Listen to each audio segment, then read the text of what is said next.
Welcome once again to our series of brief video tutorials on finding, writing, and citing. In this series, we demonstrate tools and techniques for searching for information in the online library. We think it will help you navigate the modern library environment if you understand a bit about the past and how library information has evolved. So it is our intention in this particular video to give a little history of how libraries attempted to make things findable by the patron. Once you have this history, it might be easier to understand what's behind the tools we will demonstrate in the following two videos. First, let's start with a very old, but still useful distinction when doing a search. Are you searching for a single book or journal article, or are you just browsing for anything you can find on a subject? This distinction is known to librarians as known item versus topical searching. With known item, you have the reference. You found it in a footnote to something else you were reading, or it was provided to you in a reading list, a literature review, etc. You are not browsing or searching on a topic. Known item equals citation in hand. With topical searching, you have no specific work in mind, just a general idea of the subject area you want information on. At this point, you are not concerned about locating anything, just finding out what has been written on your topic. In today's online world, you might happen upon a known item by doing a topical search, or find more relevant titles on your topic doing a known item search, but it wasn't always that way. And when you find yourself frustrated in getting meaningful search results, it would help to understand a little historical background of how online library resources came to be organized the way they are. Some of you might have encountered the library catalog. A card was made for each book in the library describing its publication information and indicating its location. The card was replicated so that it could go in several sections, each sorted alphabetically. This is an example of the author index of a library catalog. Here we have the title catalog, with each book represented on a card in an index sorted by title. For known item searching, you browse the author or the title section of the card catalog. For topical searching, if you are just looking for material on a particular topic, you browse the subject section. Each book in the catalog was assigned one or more subject terms, which then made up the subject section of the catalog. The book information and location would be repeated on as many cards as the subject headings assigned to it.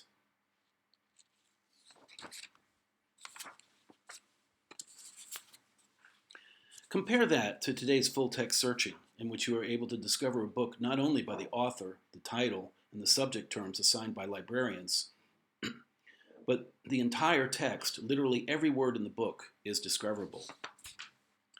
But going back to the limitations of the card catalog, libraries could only catalog at the most general level the book or the journal or the conference proceedings, but not the individual chapter or article or conference paper. You either already had to know that, or you had to discover it outside the library catalog. Library reference rooms were filled with wall-to-wall volumes published by commercial, academic, and government information aggregators that undertook painstaking efforts to make author, title, and subject entries for each article in every journal or magazine covered in its index. In time, there was a whole industry of indexing services whose publications you found in the reference room. You had to labor through these volumes and write down articles of interest, then look for the journal title in the library catalog. Just knowing the article existed was not enough. You also had to know whether the library had that journal, and if so, if it had the specific issue you needed. Most libraries, therefore, kept a separate card catalog for periodicals. Besides providing a means of discovering articles and periodicals, the indexing industry also collected publication lists on all manner by subject. As they did when consulting periodical indexes, patrons could discover an article, paper, book, essay, or report in the subject guide, but finding out whether or not the library actually owned the material required the second step of going to the title index of the catalog. So let's review. For known item searching, you went to the card catalog to find the title. If you were looking for a specific journal article, you would need to look up the journal title in the card catalog, and you need to verify that the library held the issue that contained the article you wanted. For topical searching, you could start with the subject index of the card catalog, but that only worked for books. You would have to discover articles, chapters, paper, etc. in an external indexing source and then check the card catalog to see if the library had the journal, book, or proceedings that contained the material you were looking for. If you were looking for a specific journal article, you would need to look up the journal title in the card catalog, and you would also need to verify that the library held the issue that contained the article you wanted. In effect, topical searching was usually a two-part process, requiring the patron to browse the topic in any number of available resources. Once an item of interest had been discovered, the patron went to the card catalog to find the title of the book or journal, in essence, conducting a known item search as a follow-up to a successful topical search. With digitization, the card catalog was first moved online, and in addition to the author, title, and subject terms, patrons could search all the information that typically appeared on a card catalog, such as the location, publisher, and publication date. But not long afterward, it was not just the catalog online, but the books and journals themselves. This engendered a revolution in searching, because not only could patrons find books via the catalog information, now commonly referred to as metadata, but they could also find the text of the books themselves that became searchable. And not just books. The old card catalog also allowed patrons to search for titles of journals and conference proceedings, but the full-text database made it possible to search for the articles inside the journal, the papers inside the conference proceedings, the individual essays inside a compiled or edited book. No longer was it necessary to do topical searching in a separate index and then refer back to the catalog to see if the book was owned by the library.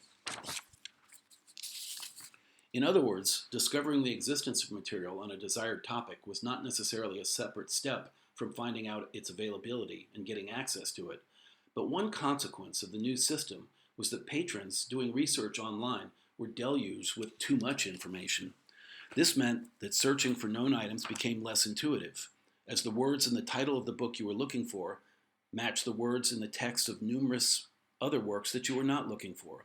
And even when doing topical research, the full-text search would bring up hundreds or thousands of documents that matched the terms that you searched, but were not completely relevant to the topic.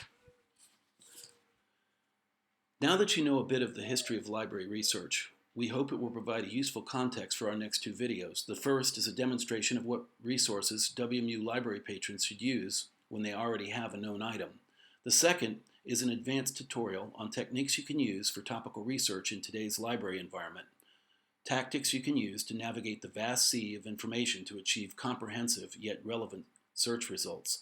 Please tune in to our next video, Finding the Known Item in the Online Library Environment.